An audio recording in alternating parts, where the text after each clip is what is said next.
Hello, you wonderful people, and welcome to another episode of SuperFantaFi. This being a show to talk about TV shows of the supernatural, fantasy, and/or science fictional genre. For today's episode, I'm going to talk about the series premiere of Bulgasal, Immortal Souls. A great series premiere. A lot of really interesting things went down in this episode, so let's break it down. I wasn't quite sure what to expect going into this show. I knew a little bit because, I'd seen, a 30-second trailer, and I read a little bit about the premise about how I thought we'd probably do a little bit more bouncing back and forth between time, but I'm assuming it's going to be progressing over the course of those 600 years until we get to present day. So it's probably going to be a while, but it's just the journey of an immortal, which is always an interesting tale, especially under these circumstances. Learning our main protagonist, he doesn't even have a name in the beginning, but eventually, the general he meets years down the road will eventually name him Hawal. I don't know if that's I don't know if you're supposed to the H is supposed to be silent. Is it just Wall, or is it do you kind of pronounce the H like Hawal? I'll go with Hawal for now. Once again, I do forgive me for my terrible pronunciation, but it's kind of sad knowing they're villagers. He's from a village of villagers who are on the run because basically Japanese pirates, which I thought was so interesting. They specify Japanese pirates because if it was just pirates, that's one thing. But because I know Korea's history with Japan, I just didn't know it was that lengthy, that it even goes that far back. To be fair, they are pirates, so I don't know if that's 100% indicative of the things between Japan and Korea, because I thought that was a lot more, not recent, but recent enough in history to be I thought that was still fairly recent enough in history, the whole, Japan coming and occupying Korea, the death, rape, and slaughter, and all that, right? So I don't know how far, does it actually go back, or is it just because, in that area there would be pirates, and if any pirates came from in that general area, it'd be from Japan. So I don't know if it's supposed to be indicative of that, or is it just nah, there's just the Japanese, and Korea thing goes back even further, than I was. I'm still ignorant on that. I've learned tidbits here and there about Japan and Korea's history, but I'm still not well versed in it. So do forgive me for any gaps in my knowledge on the subject. But essentially, they're on the run, and they come across, and I thought the Bulgasals were the only creatures that were going to exist in some shape or form. It's no, there's other monsters in this universe too, and there's one on the mountains called, Jomagu, and it's some creature that's eating somebody. It's got a third eye. The mother just walks up, basically, eat this baby. This baby is cursed. It's she is so adamant about killing her baby. It's nah, I need you to, eat this baby, or this baby will curse us all. And it's because the baby has been cursed by Bulgasal. And we learn how that works. Essentially, it's whatever beef Bulgasal has with this soul goes way back, and so basically it will follow this creature and cause nothing but mayhem and destruction for unfortunate for everyone around him. That's what this curse is all about. And so that woman is our main protagonist, Hawal's mom. So much so that she actually hangs herself so that either it's just hoping in the process she's going to kill the baby, or she just didn't want to be around to suffer from the curse that is this baby. But sadly, the baby was born. He was born regardless, and him being born from a dead woman is a big old omen. And so the father holds the baby and is right, my baby didn't even cry. Now my wife is gone. Now I know my child's been cursed by the Bulgasal. He's stuck. You gotta give something to the dad. He's stuck around for some amount of time. I'm joking. It's just he abandoned his son. But it's just because we know, we skip to 10 years later, but it seems roughly when he left, the kid was about that age. So roughly in that range. So he stuck around for a couple years, but then eventually just couldn't stand anymore because it's you're cursed, and the child being cursed makes other people look at him in a certain way. Plus, it's a reminder of the woman I loved is dead because of you. She killed herself because he's I can't be around you. So he literally gave the boy to someone else to look after. He's yeah, I'll trade you for some alcohol, and he bounced. Which is man. And so that kid has so much disdain. Everyone in the village hates him. And so that when people start disappearing, they were there's 4 disappearances. There are deaths and just plain up, we can't find people. And everyone blames that kid. It's right, Bulgasal has come here because of that kid. So even to the point, was it Young G, that child's dad got murdered. Like, there was nothing left, because they were like, if it was an animal, the intestines would be intact. It's just, there's so much blood, but there's no body. So the little kid, like, chased after Hual and is blaming it. It's like, right, this is your fault. My dad's dead because of you. And, you know, Hual tried to, like, you know, was compassionate regardless of, like, yeah, this kid's attacking me. Ended up wiping away the tears off their face. It was just like, you know, it's like, right, is Bulgasal not after you, or you just don't know? And Hual just ends up walking away. But sadly, I think maybe it speaks volumes that it went after that family. Like, maybe it's like, oh, I'm not going to stop until the entire family's dead, because it started with the dad, then it eventually came after the wife, who I think was pregnant at the same time. Or because the father was indicating, like, right, we don't have much food here. And so I love that it's like, oh, we don't have any food here, but love making and, like, you know, other things take two different types of energy, essentially. I thought that was kind of an interesting line. But yeah, the entire family, even the kids, got killed, and it was pretty bloody and nasty. And essentially, the old lady kind of instigated a lot of stuff. It's just like, they're scared people who believe this stuff, and so she kind of riles everyone on.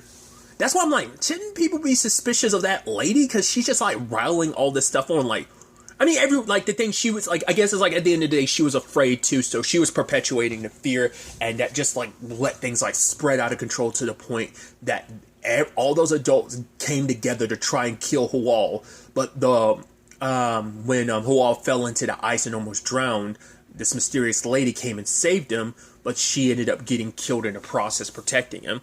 Luckily, a general came nearby and was like, oh, you're trying to, like, a whole bunch of men, like, grown men trying to get together and kill a kid. But it's like, oh, he's been, like, the old lady's like, oh, he's been cursed and everything. Which he was like, I don't believe in that. So he ends up taking Hual, even giving him the name, and bounces. But the lady's like, no, like, misfortune will come across your family. Which I'm like, wouldn't you be happier? Like, as long as he's not around, the Bulgasal won't bother you, right?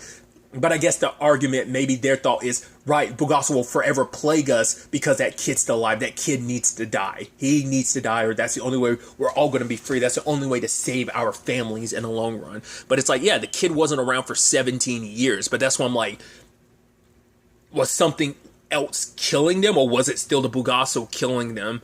Or was it something else? And they just chalked it up to that? I don't know if, like, because we find out later on they were into some human sacrificing. In particular, sacrificing kids. Well, we don't know if it was just kids. We saw them sacrificing that one kid, but I'm assuming they did it a lot. So whether they've been doing it the entire 17 years, who knows?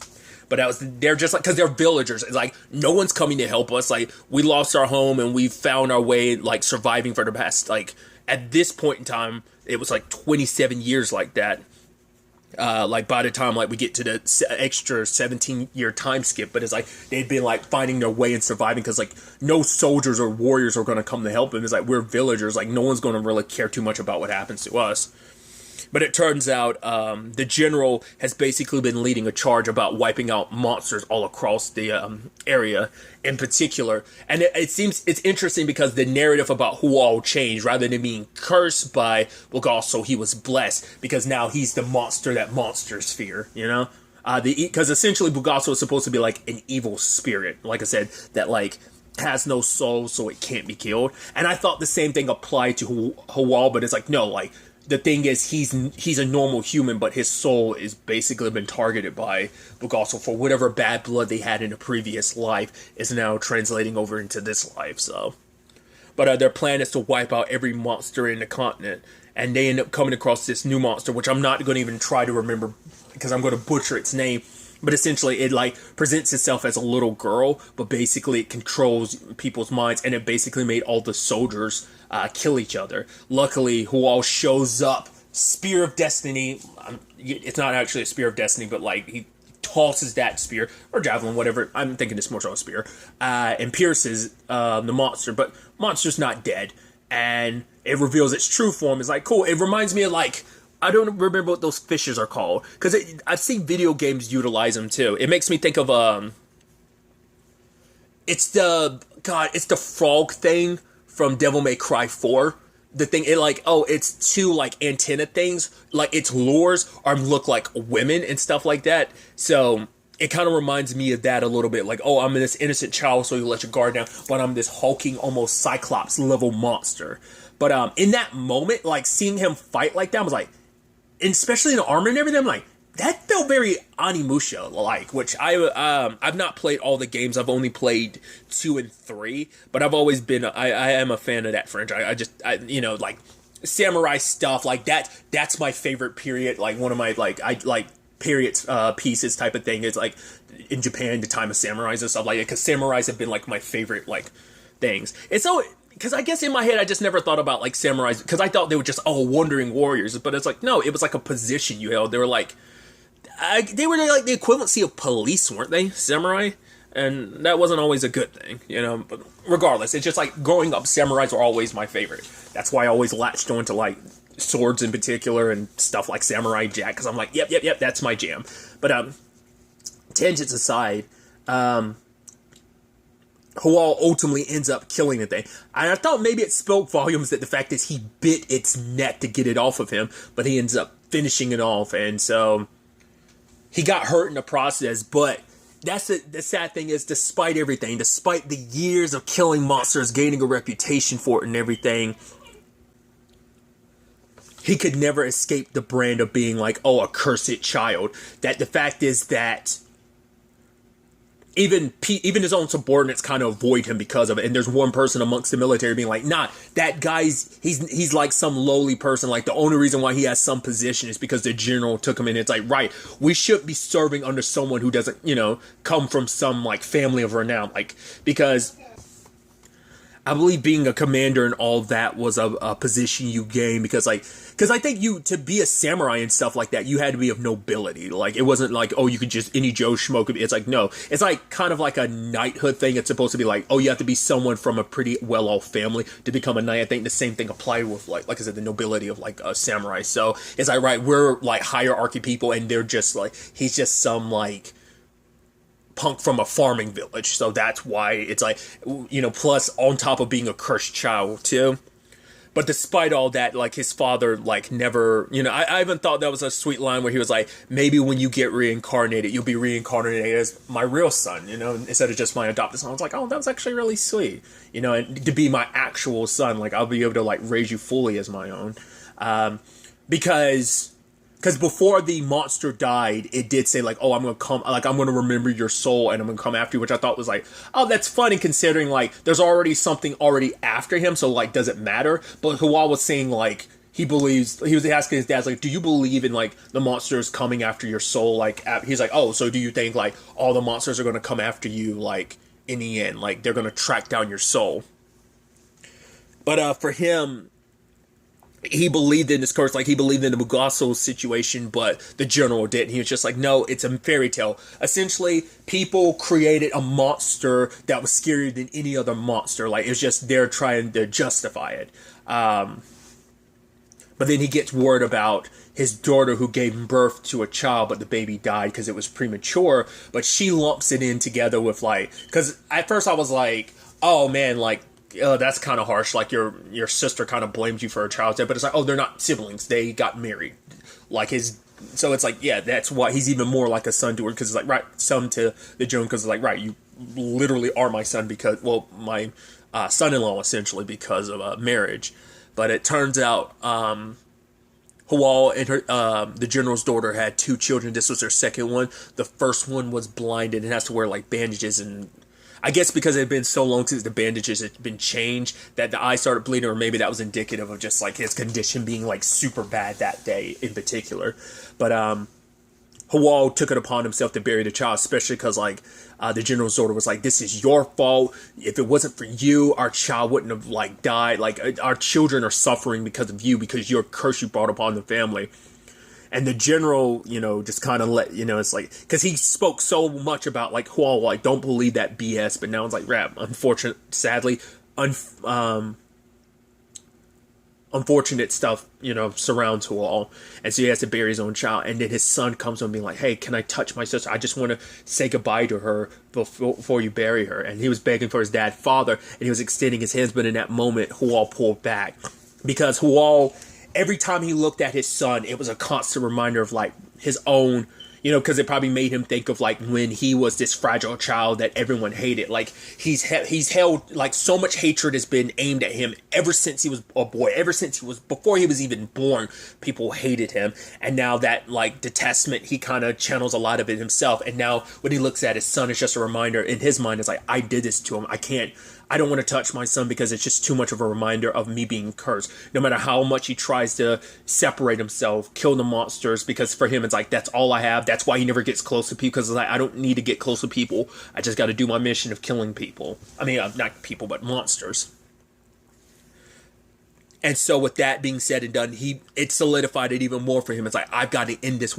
Well, to be fair, his wife tried to kill him, and she's like, right, I would, if my dad hadn't like asked you to marry. She was even like, why did you even marry me? And he was like, is it because dad or he was like, no, because because you and I are the same, we're both monsters. And she was almost like, what are you talking about? He's like, you've always been a little different, to the point that some of the servants also fear and avoid you. And it turns out she's kind of a seer. So it's like, right, you're not something natural either. So he's known for a while. So in that moment, his blood hand, when he cut himself on the sword, he touched her hands. It's like, right, what do you see? You see things that you're not supposed to see, and things that others wouldn't be able to see.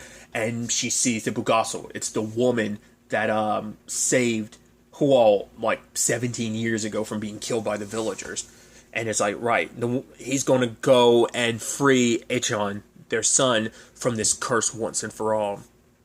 And it must have been weird. He never said anything at the time. He could have gloated about it and like, oh, but like, because they didn't recognize him. It's been 17 years, so they haven't seen him since he was a 10-year-old kid. But he stood before like the villagers. He looks and sees some familiar faces amongst them, and it's like, right. It was almost interesting. Things kind of come full circle 17 years later to some extent. It's like, right, they were trying to sacrifice some kid just like when they were trying to kill him 17 years ago, and his dad like came to rescue him. Speaking of his dad, well, the general, but it's like, it's really sad because when the Bulgasal saved him, he saw the stuff amongst it and he assumed like, oh, my dad came back. But I wonder, is that supposed to be indicative of she killed his dad years ago or something like that and took his stuff? I don't know if that's what that, or not years ago, but at some point when his dad left, she killed him and ate him, and that's why she had his stuff, because it looked too familiar, and that's why he was immediately like, oh my god, it's my dad finally came back. But it was the Bulgasal, like the woman, she was the one that actually had saved him. But in their minds, they're killing people, making sacrifices. It's like, right, that's the only way we can stay alive. It's to keep the Bulgasal from coming after us. And an old lady's like, oh, like, she's still alive. It seems like her eyes, the way they're glazed like that, it seems like she might be blind now. But she's like, oh, this is all going to end. We're all going to die. And so she's like, yeah, he's going to bring the Bulgasal here. He's like, fine, I will end this once and for all. And they're like, no, you do anything to anger the Bulgasal. It's like, what? But it's like, it's interesting. Because they're like, right, what we're doing is keeping the Bulgasal at bay. You doing what you're going to do, try and hurt it. You're not going to be able to kill it. You're just going to anger it, and it's going to come back and kill us all. It's like, the sad thing is that they're going so far beyond, doing whatever they can, sacrificing strange kids, kidnapping kids and sacrificing them just for the sake of saving themselves. It's like, man, that's hardcore, dude, to get to go that far. But, in their mind, they believe them. They're so, like, caught up in their own fear that they can't see any other way around this. So they think they're in the right, because once again, it's like, no one else is going to be here to help us or save us, so we're saving ourselves. And so in the process of him going like, no, I'm going to go kill the Bulgasal, the villagers attacked them, because it's like, no, we can't take the chance. So Hual tried to like protect them, but he saved some of them, but like the dude that didn't like him immediately started ripping through other people. He's a commander. No, I think Hual is a commander, isn't he? Whatever the case may be, like one of the higher ranking dudes, the one who didn't like Hual, ends up slicing through some of the villagers. And almost like a star-crossed lovers moment, Hual and the Bulgasal like met eye to eye, and he's like, right, you look the same. Like, for one, you didn't die 17 years ago, and you haven't aged a bit. It's you, isn't it? Still, the unclear thing is, why though? Like, does the Bulgasal supposed to hate Hual because he's a cursed child and everything? Like, you cursed him for a reason, so why'd you save him? And even to the point when the time came, like, she got 2 arrows in the back, but then Hual protected her from the final one. There's also that heartbreaking scene where, like, Achan is talking to his mom, And he's like, right, does dad hate me? And it's like, dad must hate me. Like, it's because of my eyes, isn't it? Like, the fact is dad has never, like, touched my hand. He's never let me touch his face because he's like, at least I know your face. Like, I can picture it enough, Mom, because you've let me touch her. But dad hasn't. And she was like, no, like, don't blame yourself. Like, what happened? Like, your things with your dad, like, isn't because of you. It's not your fault, you know? The fact is that he's been holding on to that for so long. It's like your child blames himself for it, you know? And that's even more motivation for him to end this once and for all. But by the time he tries to find the Bulgasal, it's already come back to camp, and it literally kills everyone. I mean, not less, because we did see some people running away, but not less the Bulgasal finally, like, chased them down to the point the only people left is Achan and his mom. And she tells her son to run. It's like, right, find your father. He'll protect you. And I was like, oh man, please tell me will get there in time. But sadly, he doesn't. And his child dies in his arm, and it's heartbreaking. He's like, just tell me Mom's okay. And just to ease his son's mind, he's like, yeah, she's fine. He's like, that's good to hear. And she's like, Dad, let me touch her face. And before his hand could even reach, it fell down because he died. And in that moment when Hual tries to, like, grab his son's hand, it falls away, and it's just like, oh, the tragic irony behind it. It's like, right, for so long your son wanted you to reach out to him, to touch him. He wanted to know your face, and in that moment, like, you try to reach out to his hand finally, and, like, not only is it lifeless, but in that moment it falls away from yours, you know?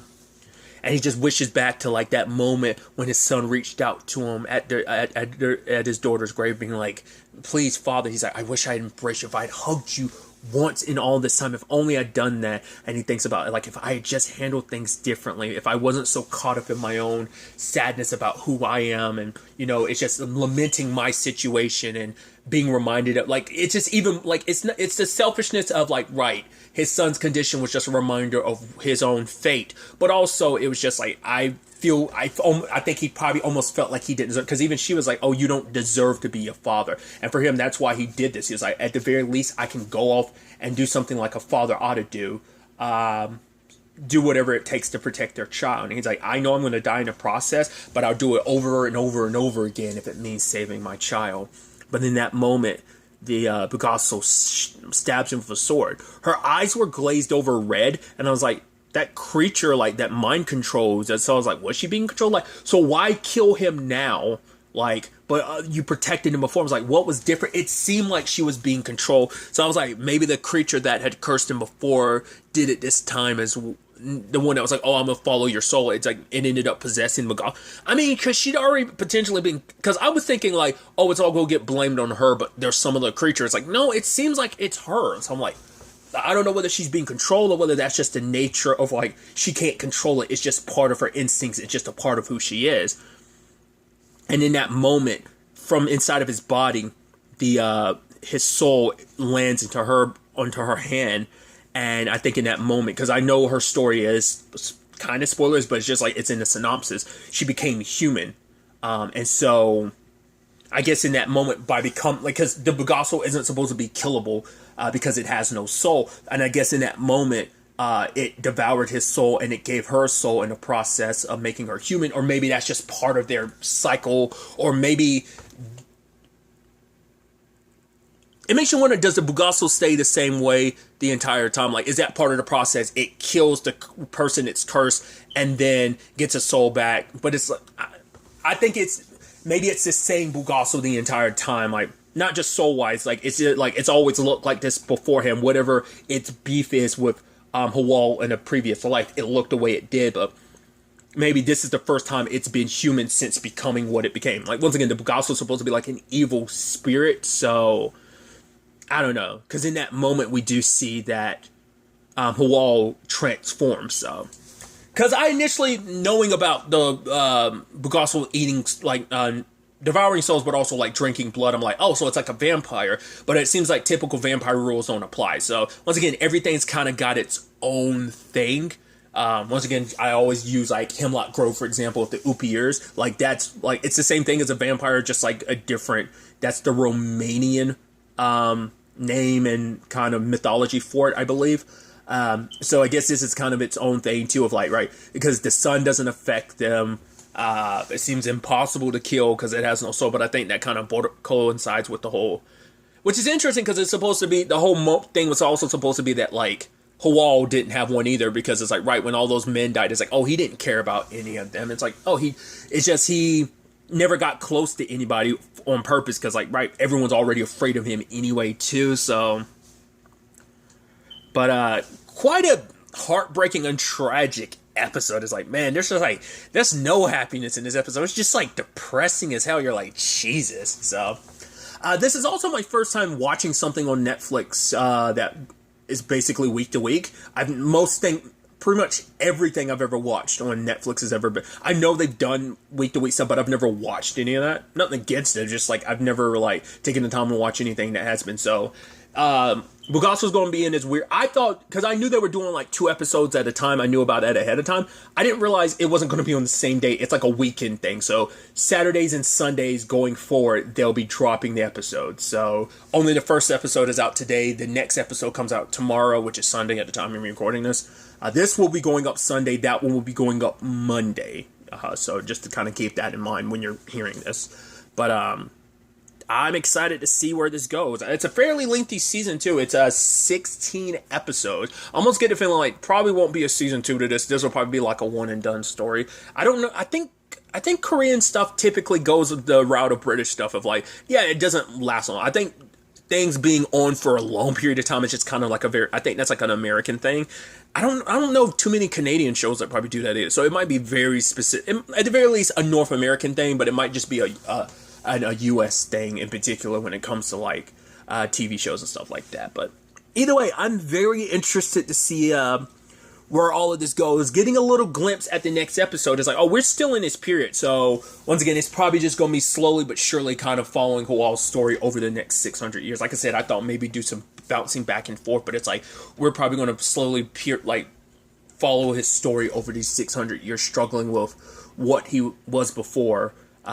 And what he will become. Because I thought, like I said at the beginning, like he was already a Bulgasal, but it's like, no, he was cursed by it. Because when we saw the wounds on him, at the beginning, they're already healing. But then, like, after they fought that monster in the woods, the one that controlled people's minds, he was wounded and it wasn't him. I was like, oh, so you are just a normal person. Because I was about to say, like, he can't actually die, can he? It's like, oh, he can. But the Bulgasal needs to kill him because that's the only way. I guess it needs to cause tragedy to him. I think it needs to eat his soul in particular because that's how this whole thing works. It's like, it's their back and forth. I think that's, because I guess the Bulgasal, like it being the evil spirit, just passes on to him. It's like, right, I'm going to make you what I am now. Because like I said, why go out of your way to save him 17 years ago if you're just going to end up killing him anyways? Because it's like, maybe because I need to kill you, I can't let anyone else. But why wait till now? Like, why not before now? That's why I felt like it had to be controlled the way its eyes were red. You know, the fact is it even used a sword too, like even though it has a claws and it typically bit everyone else's neck and like ripped out their neck. So like why go to such a length with Hawal? We'll just have to wait and see where the next episode takes us with all of this. But really that's all I'm going to talk about. Till the next time we meet, be happy, be safe, live life to the fullest and enjoy it. Good day and goodbye.